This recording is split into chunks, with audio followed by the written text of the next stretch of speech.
If you've been checking out the Parlogram Auctions video channel, which has many more viewers than this channel currently does, you probably know why I'm doing this video. He recommended what he feels are the 10 best sounding Beatles releases. But in this case, I did not have these. These are the recordings the Beatles did in 1961 in Hamburg, Germany. Ringo hadn't joined the group yet. It was still Pete Best, and they backed up Tony Sheridan, who was another British singer who was there in England, or I mean in Germany, making a name for himself, and was quite popular. And so they were signed to back him up. They went to this school. They recorded on the closed auditorium stage there. All of that part of the story combined with the title stuff, I've never taken these seriously. The only things that I thought were interesting at all, and they're on the Beatles anthology, are Ain't She Sweet, because that's just the Beatles with John singing, and Cry for a Shadow, which is an instrumental written by John and George, kind of to mimic Cliff Richard's backing group, The Shadows. Everything else is with Tony Sheridan singing, and in a lot of cases, it's not even been confirmed if it's actually the Beatles backing him up, because his backing groups on the records were just called the Beat Brothers. They left it at that. No one knew for sure if it was the Beatles or somebody else backing him up. Until the last few years, they started to unearth some documentation. Here's the thing. These albums, not only did I not take them seriously because of that, but look at this cover. This is a weak cover. There's other versions of this album and this different covers that are a little bit nicer. I opted for this one because it was the one with the disc in the best condition. And this Mr. Pickwick was like a very low budget reissue label in England.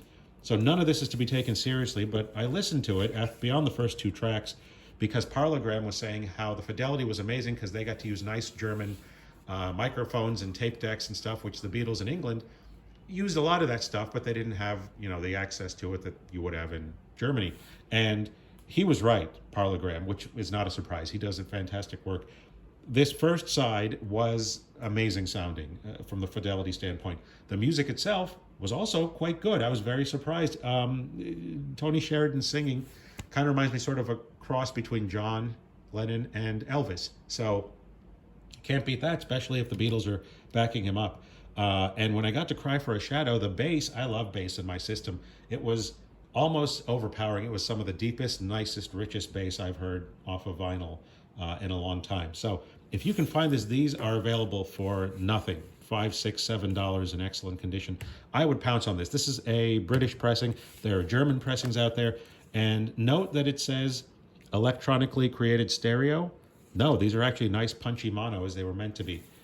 You can also get some of these songs in stereo and other releases. The easiest one, and the one you'd want, Ain't She Sweet, is available in ping pong stereo, vocals on one side, instruments on the other, just like early Beatle records.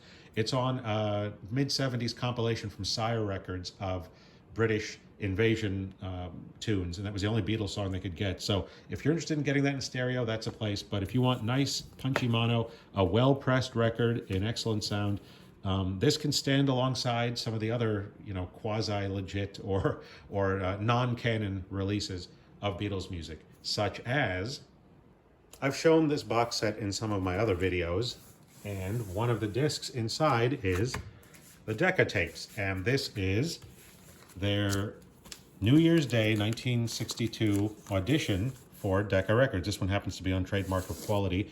There are many different places to find this, including on a series of 45s. 14 of the 15 songs were released on that. But this is a nice place to get all of them. This one claims Box Top Records here, 1984, Trademark of Quality over here. I don't know what's going on. But this is essentially like a dry run for their first album. It's not the greatest representation of their work, but this and the Tony Sheridan recordings are quite enjoyable, especially if you like the Beatles, and they're nice and listenable. The sound quality is decent. There's not like fits and starts and things. You know, this is, when it comes to bootleg stuff, people have sort of a bad image of that, I think, in their heads, and they figure, well, the anthology's got it all sewn up. Only a few of these, maybe 5 of these cuts are on Beatles Anthology 1. So to get the rest, to get like a secret lost Beatles album, this is your chance. And looking at the list of songs, there's only one, I believe, that's actually been written by the Beatles. The rest of these are all covers. So it's a very cool look into their sound just before they finally got signed to EMI and eventually made Please Please Me about a year after this, the Please Please Me album.